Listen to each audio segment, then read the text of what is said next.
Hey friend, I have come before you today to make a confession. My name is Jim Heskett, and I am an old. I don't like to talk about it, but it's relevant to this video. Today we're going to dig into challenge level in TTRPGs and D&D specifically, and I don't mean challenge rating.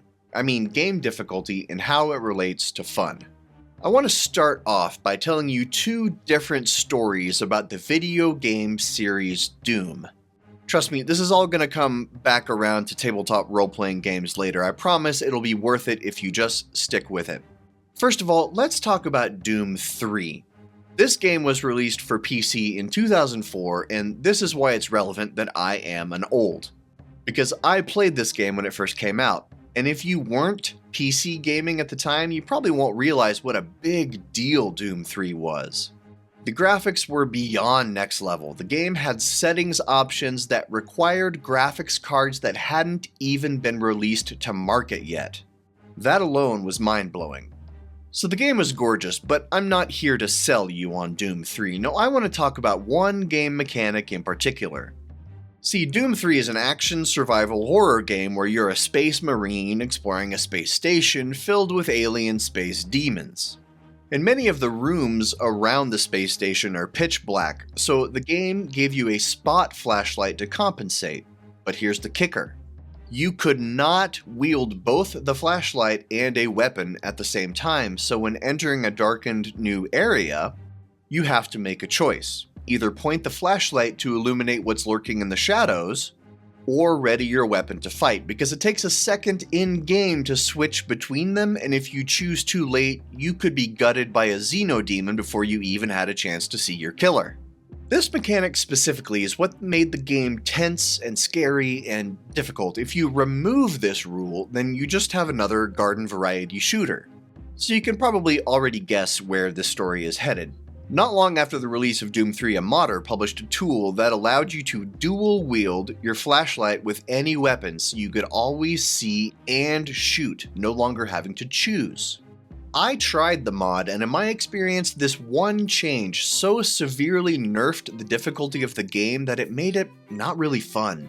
I found that enjoying the game came from surmounting the challenge, not removing it. Now I want you to hold that story in your mind while I tell you a different story, then we'll bring them both around to tabletop games in just a minute. This is all gonna pan out, I promise. So before I told you that I'm an old, so much so that I've even played Doom 2. I played it on a computer that had a turbo button on the front to switch between 33 MHz and 66 MHz. Wild stuff. If you're under the age of 25, you're probably like, what the hell is a megahertz? And real quick, since I have you, could I get a like and subscribe below? It only takes a second and it helps us both out. Make sure to click all next to notifications and click the join button to get exclusive perks when you join my channel. Anyway, I was young and Doom 2 was my first shooter. It was difficult. I sucked at it. So a friend helped me out by giving me a bunch of cheat codes designed to disguise my poor skills.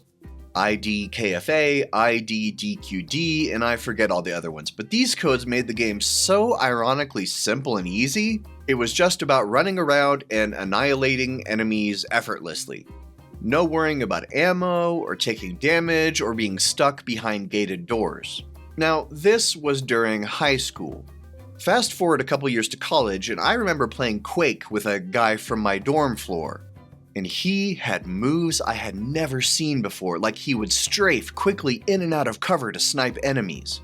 Rapid weapon swapping, headshots. I was in awe. I'd never had to learn how to do any of these moves because I was taught to just enter the cheat codes and then basically win with no dramas. Therefore, even though I was experienced, I still sucked at Doom. I never had to struggle against adversity, so I never developed those gamer muscles the other kids had. Now, don't feel sorry for me, because I've evolved into a straight-up, dead-eyed, ruthless no-scope assassin when it comes to video game shooters now. But that's not what we're talking about today. There's a life lesson in all this about the value of hard work and character growth and yada yada, but that's not what we're talking about either. We're talking about tabletop games. This problem spawns in a couple areas for players. First of all is literal cheating, like if you're playing a pre-made adventure, buying the adventure book on the sly, and reading about future encounters to gain a metagame edge. Or quietly studying monster stat blocks during combat. or giving yourself advantage on a roll because you suspect the GM will not ask you why you have advantage. These things are all bad, and you know they're bad. So I don't need to spend the next 10 minutes lecturing you about how you'll have less fun if you cheat. You know the difference between right and wrong. Unless you're under the age of like 5, in which case I gotta ask, is this video about 20-year-old video games and tabletop ethics really holding your attention? Wouldn't you rather watch Bluey and have a juice box? Anyway, the other problem area is what we really need to talk about, and that is optimization, min-maxing. To some, it's a dirty word. To others, it's just a normal part of building a character to have the most fun. Please don't assume I'm one of those people who says you should always play a PC with all bad stats because that'll make the best story. I mean, if that's how you and your table want to play, then cool, I'm not into that, but I would never tell someone that they're playing D&D wrong. TTRPGs are partially about problem solving, and the more tools you have at your disposal, the easier it is to solve problems. And there's a degree to which min-maxing makes the game more enjoyable. There's a point at which optimizing delivers a delightful experience by making you feel like a badass and allowing you to solve problems in unexpected ways. But there's also a tipping point where optimizing begins to actually lessen the fun by making certain challenges too easy. See my previous examples about Doom 2 cheat codes and the Doom 3 flashlight hack.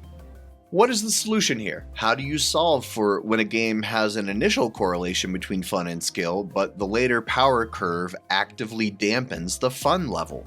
I could say don't build optimized PCs, but I don't really believe that's a good solution. I love making powerful characters. I love trying to be creative with ability combos. I love the first combat after a level up when you get to try out your new powers. That's probably my favorite part of D&D. So let's talk options. First up, there's a good reason why my friend Brad from the Dire Den is always promoting low-level play. It's very hard to optimize yourself out of the fun at first or second level.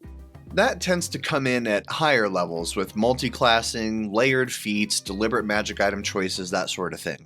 Low-level play is mostly focused on survival, which is more challenging and usually more satisfying. Beyond advising low-level play, I have two other suggestions here, one for players and one for DMs.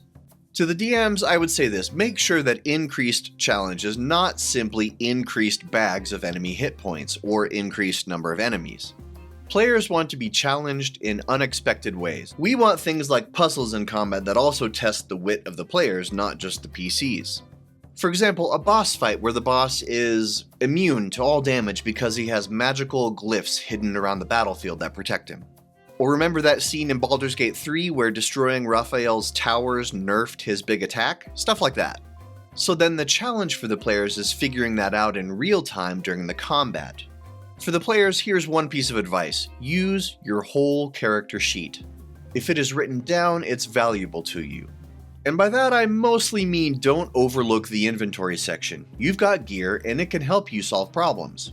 I'm much more impressed by a creative use of a crowbar in a session than I am someone doing mega damage with a carefully crafted Divine Smite exploit. Caltrops, ball bearings, rope, 10-foot pole, water skin, bag of flour. Show me how creative you can be with these things and I'll show you a table enjoying themselves.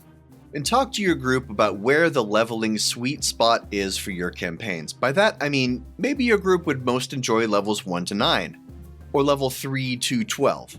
Whatever that magical range is, you can locate it with your group through trial and error, and that's one thing you definitely can't do with a video game no matter how advanced your graphics card is. You can't talk to the Doom designers about how you want to customize your demon space alien killing experience.